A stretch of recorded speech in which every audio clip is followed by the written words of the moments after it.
Well, race issues continue to be a hot topic, of course, in our country, but what do we really mean when we use the word race? Simone Boyce here now to reveal how the word takes on new meaning for individuals who are the product of two or more ethnicities. Simone. I think this is a perspective that we don't talk that much about, but it affects a lot of us, whether this is your personal experience or the experience of someone close to you. The number of individuals who possess a dual heritage in America is growing rapidly at a rate of 3 times the population at large.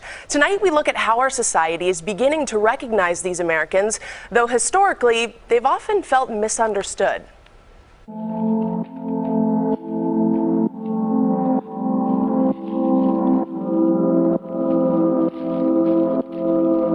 Race isn't real. There's no scientific proof it exists. And yet the concept shapes how we see the world, how we're perceived by others, and how we see ourselves. That 4-letter word, race, has survived into the 21st century despite the fact that our social science, most of our reputable genetic science, and our public policy ostensibly denounces the idea of biological race.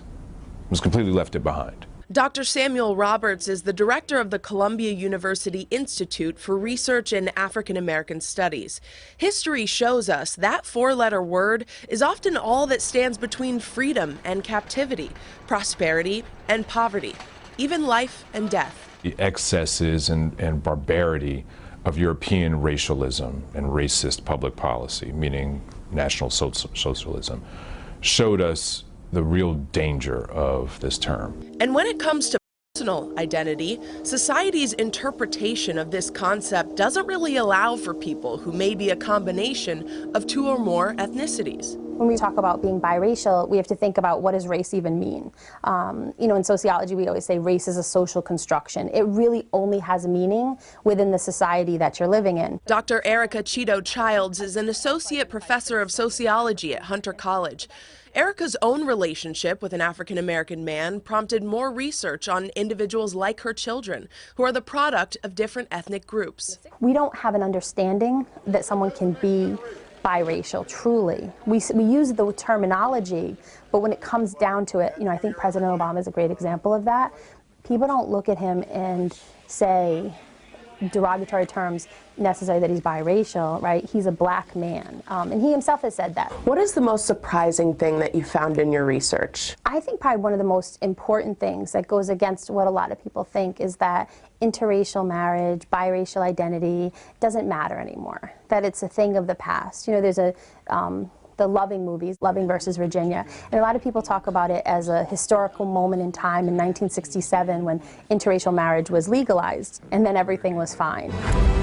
The state of Virginia will argue that it is unfair to bring children of mixed race into the world. The Supreme Court decision of Loving versus Virginia in 1967 struck down the country's last remaining segregation laws, legalizing interracial marriage across all 50 states and the union of Richard and Mildred Loving.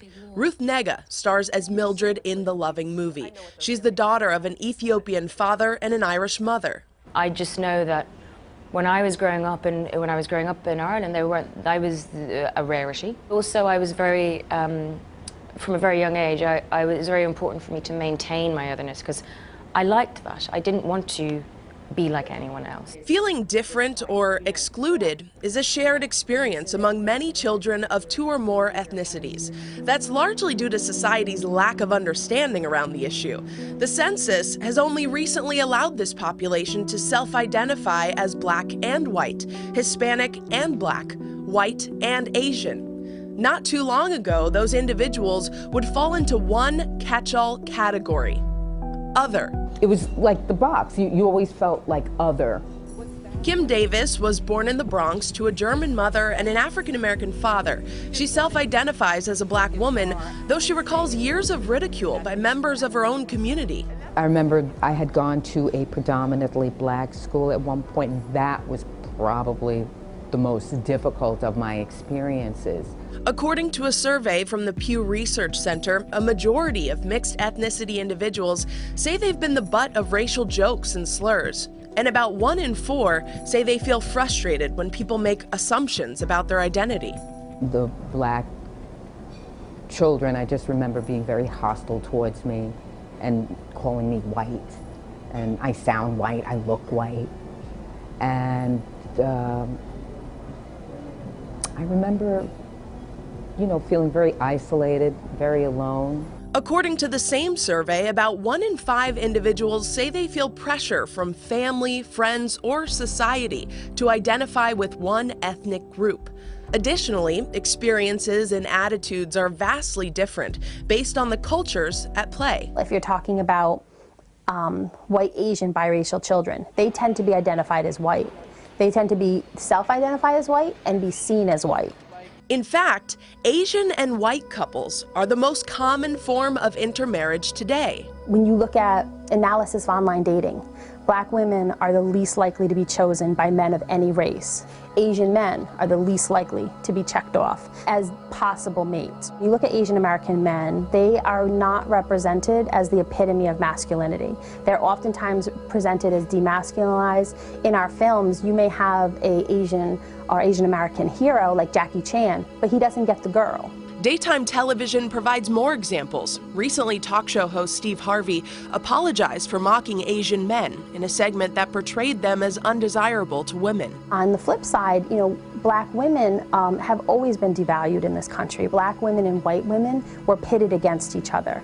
When multi-ethnic individuals seek acceptance among minority communities, they often encounter the open wounds of systemic racism, the privileging of lighter skin, and the glorification of Eurocentric beauty standards. Interracial relationships are symbolic of a hurtful history as well as a rejection of the Black community.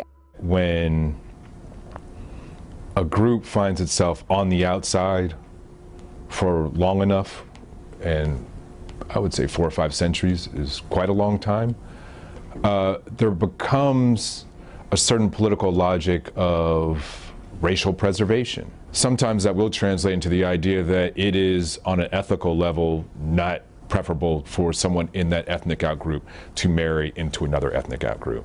It quote unquote depletes the gene pool. I do not agree with that logic, but I think it's different from what we are seeing more recently as a result possibly of the recent election, or at least the campaign. The Southern Poverty Law Center reports a dramatic uptick in hate crimes between the election on November 8th and November 14th. Over 400 incidents targeting minorities around the country. A racist flyer was passed around the Southern Methodist University campus, warning white women against entering relationships with Black men. An alt-right logo in the bottom right corner leads many to believe this flyer is associated with the fringe white nationalist group, the alt-right. President Donald Trump's chief political strategist, Steve Bannon, is the former head of Breitbart News, an outlet Bannon proudly told reporters is, quote, the platform for the alt-right. What is your reaction when you see a flyer like that? I honestly don't know what to make of that. It's clearly disturbing. What it represents, I'm not quite sure either. It's very disconcerting. Backlash from white supremacist groups comes as America's demographics are changing.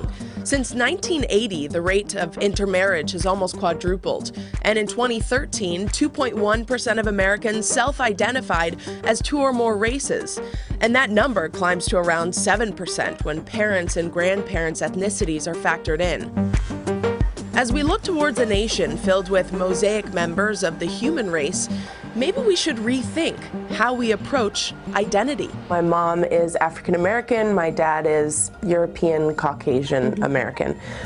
Why do I feel like there's this pressure on me to pick one over the other? Yeah, I think the pressure is real and it's created by society. Is it meaningful to say biracial when we're talking about so many different mixtures?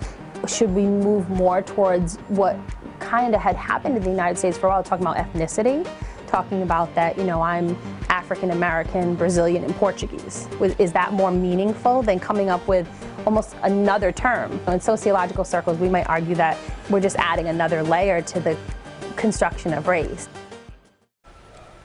I learned so much from the start of this piece to the finish of this piece. I think when I was growing up, I didn't even realize that there were experts on the topic, so it was really insightful speaking to them. I think that there are more and more experts these days because you were talking about the population tripling. Absolutely. Whereas, you know, when years ago it was just a very isolating experience and there was really nobody to, you know, talk to it about or represent for you. Yeah, not anymore. Not anymore. Good piece. Thank Thank you, you. Simone. Thanks.